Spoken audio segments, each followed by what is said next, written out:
Françoise Darmstaedter, pouvez-vous nous expliquer comment vous êtes arrivée chez Écolo et quel a été votre début là-bas? Eh bien, j'étais militante de la Ligue des familles et le bourgmestre de l'époque, donc fin des années 70, a créé une commission de l'environnement avant toutes les CCAC et il a fallu des représentants de la Ligue des familles et j'ai été une de ces deux représentantes. Et donc, c'est ma première expérience politique et ça a été vraiment essentiel, quoi. Parce que c'était une commission qui a fonctionné d'une façon interne, d'une façon extraordinaire, avec des gens motivés comme tout, on avait des dossiers fantastiques. Et puis, on était complètement ostracisés par le bourgmestre qui nous avait installés. Il a complètement discrédité tous les avis qu'on rendait. Alors, il y avait un échevin qui avait voix consultative, mais c'était lamentable. Donc, moi, je suis tombée en plein dans ce que la politique a de plus négatif, quoi. Et je me suis dit, c'est pas possible, il faut changer ça, quoi. Et mon mari, à l'époque, était fort dans toutes sortes d'associations, et il connaissait ceux qui ont fondé le local de Crédoisseau.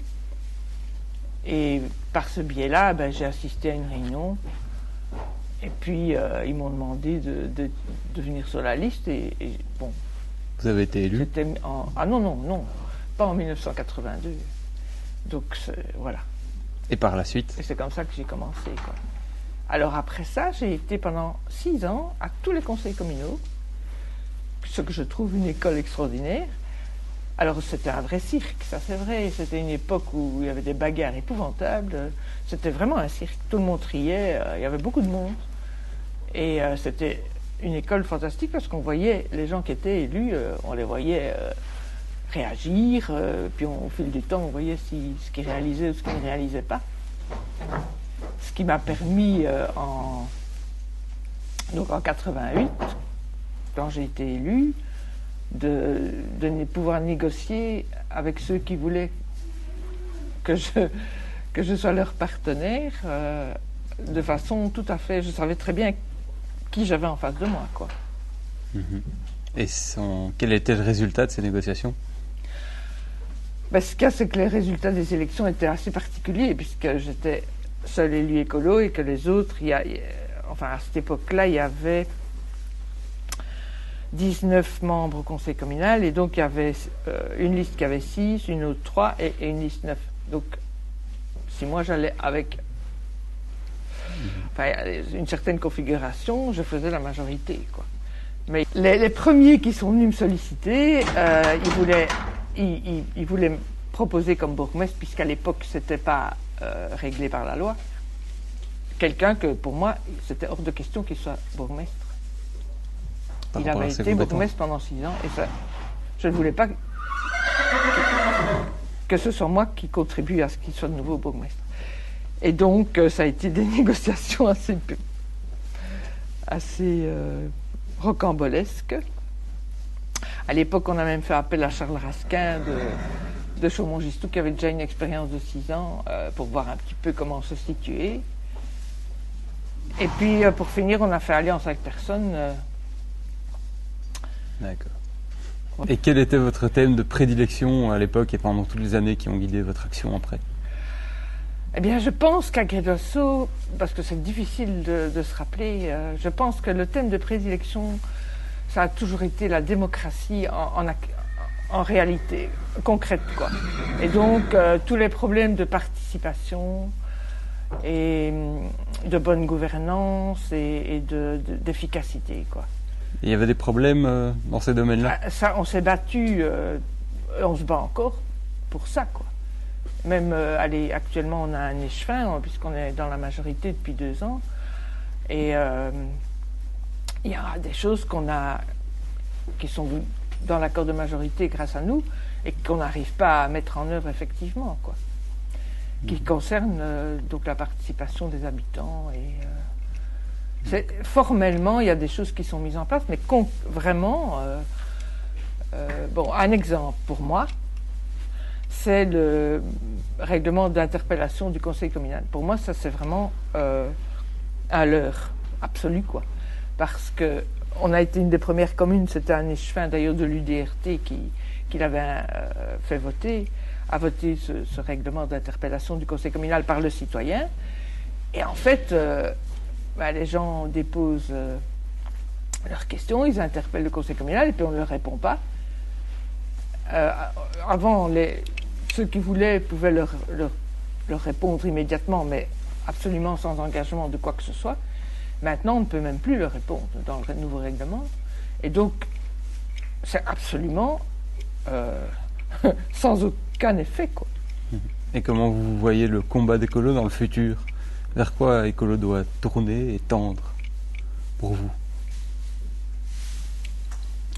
Bon, je pense qu'il y a un travail d'éducation incroyable à faire, quoi. Dans le sens de faire comprendre qu'est-ce qu'on veut dire quand on parle de durable, et aussi alors donc de redonner de l'espoir aux gens dans la participation, parce que bon, moi tout au long de mon expérience j'ai constaté qu'il y a toujours des gens de bonne volonté, et comme c'est rarement efficace, ou disons que le pouvoir met en place des outils qui sont de courte durée, et les gens se découragent, et puis ils ne se proposent plus comme collaborateurs là, une fois suivante. Et ce donc ça, c'est quelque chose, à mon avis, par exemple, à Gré-d'Oisseau,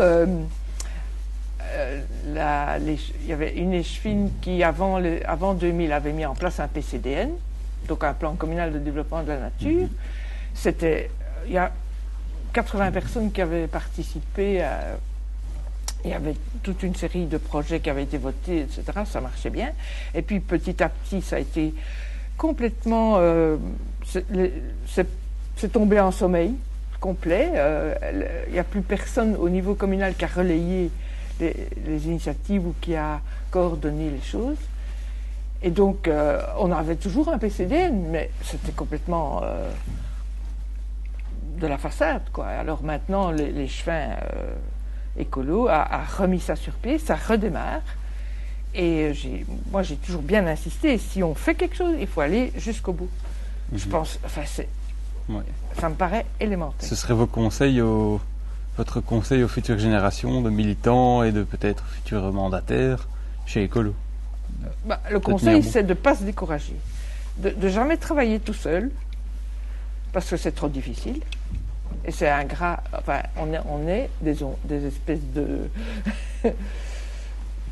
comment on a une façon de travailler très particulière, et je n'ai rencontré, en tout cas moi dans ma carrière politique, aucun autre élu qui travaille comme nous. Donc on est en but à des critiques.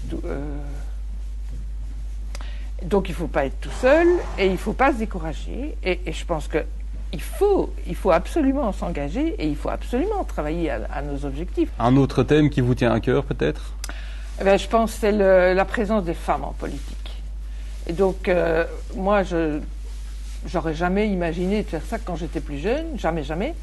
Et donc je pense que les femmes vraiment ont quelque chose à apporter de particulier, une attention aux individus, aux personnes. Et il faut absolument, en tout cas à mon avis, l'idéal ce serait qu'il y ait autant d'hommes que de femmes partout en politique. Et je pense que les choses seraient très différentes. Une dernière question, vous feriez mieux de faire attention à ce que vous allez répondre. Où est l'or de Jack Green?